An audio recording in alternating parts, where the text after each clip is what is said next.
हज़रत सैयदा आयशा सिद्दीक़ा रज़ियल्लाहु ताला अन्हा से रिवायत है, क़ालत, आपने इरशाद फरमाया कि क़ाल रसूलुल्लाह सल्लल्लाहु ताला अलैहि वसल्लम कि नबी करीम अलैहिस्सलाम ने इरशाद फरमाया, इज़ा कसरत ज़ुनूबुल अब्दी, जब बंदे के गुनाह ज़्यादा हो जाते हैं और वलम यकुल लहू मा युकफ्फिरुहा मिनल अमली, और उस बंदे के नाम अमाल में कोई ऐसा अमल नहीं होता जो उस गुनाह के लिए, उन गुनाहों के लिए कफ़ारा बन सके, तो इब्तलाहुल्लाहु बिल हुज़्न, अल्लाह ताला उसको मुब्तला करता है परेशानी में, गम के अंदर, हुज़्न के अंदर।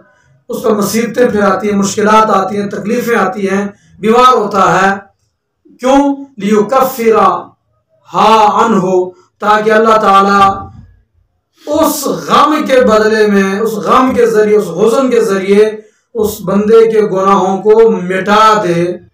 तो ये बीमारियां जो बंदे पर मुसल्लत होती हैं, ये गुनाहों का कफ़ारा बनकर नाज़िल होती हैं। अल्लाह पाक इनके बदले में बंदे के दराजात बुलंद करता है। और इस हदीस को इमाम अहमद बिन हंबल अलैहिर्रहमा ने तखरीज फरमाया।